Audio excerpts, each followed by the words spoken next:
घरची थालीपीठ भाजणी एकदा करून ठेवा आणि महिनाभर झटपट थालीपीठ बनवा। आज मी तुम्हाला आमच्या घरची खमंग आणि सुगंधी भाजणी दाखवणार आहे। शेवटी सगळं साहित्याचं प्रमाणही सांगितलं आहे, त्यामुळे व्हिडिओ शेवटपर्यंत नक्की बघा। नमस्कार, मी पूजा आणि स्वागत आहे तुमचं पी फॉर पॉसिबल मध्ये। सर्वप्रथम बाजरी स्वच्छ करून मंद आचेवर छान भाजून घेतली। त्यानंतर ज्वारी भाजून घेतली। ज्वारीला हलका खमंग सुगंध आला की तयार झाली असं समजा। मग तांदूळ भाजले, त्यानंतर गहू भाजले आणि नाचणीही छान भाजून घेतली। एक छोटी टिप, सगळी धान्य नेहमी वेगवेगळी भाजा, कारण प्रत्येक धान्याला भाजायला वेगळा वेळ लागतो। काही धान्य लवकर भाजतात तर काहींना थोडा जास्त वेळ लागतो, त्यामुळे वेगवेगळी भाजल्यावर भाजणीचा रंग, सुगंध आणि चव खूप छान येते।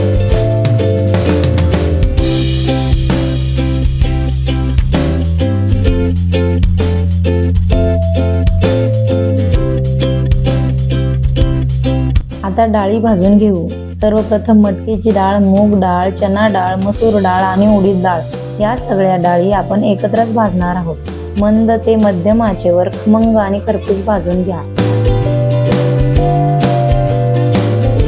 शेवटी धने, जिरे आणि बडीशेप हलकी भाजून घेतली। हे मसाले भाजल्यामुळे भाजणीची चव आणि सुगंध दोन्ही खूप छान येतात। महत्वाची टीप, भाजताना गॅस मोठा ठेवू नका। मध्यम किंवा मंद आचेवर भाजलं तर भाजणीला खूप छान चव येते। आणि सर्वात महत्वाचं म्हणजे सगळं साहित्य पूर्ण थंड झाल्यावरच दळायला द्या। हे सगळं साहित्य मी गिरणीतून बारीक दळून आणलं आहे। हे बघा, भाजणी किती छान बारीक आणि खमंग झाली आहे। या भाजणीमध्ये वेगवेगळी धान्य आणि डाळी असल्यामुळे ती खूप पौष्टिक असते आणि नाचणीमुळे कॅल्शियम, फायबर आणि इतर पोषक घटकही मिळतात। त्यामुळे ही भाजणी लहान मुलांपासून मोठ्यांपर्यंत सगळ्यांसाठीच खूप चांगला पर्याय ठरते। आता या भाजणीपासून एकदम मस्त थालीपीठ करून दाखवते।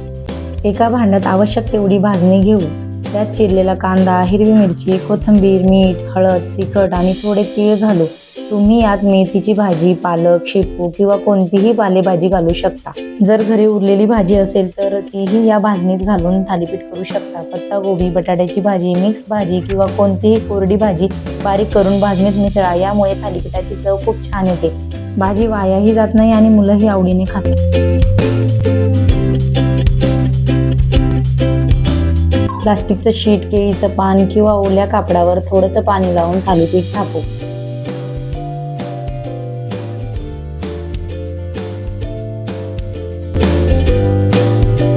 मधोमध एक छोटंसं छिद्र करून घ्यायचं, त्यामुळे तेल आतपर्यंत जातं आणि थालीपीठ व्यवस्थित भाजलं जातं। गरमागरम तव्यावर थोडं तेल सोडून थालीपीठ दोन्ही बाजूंनी खरपूस भाजून घेऊ।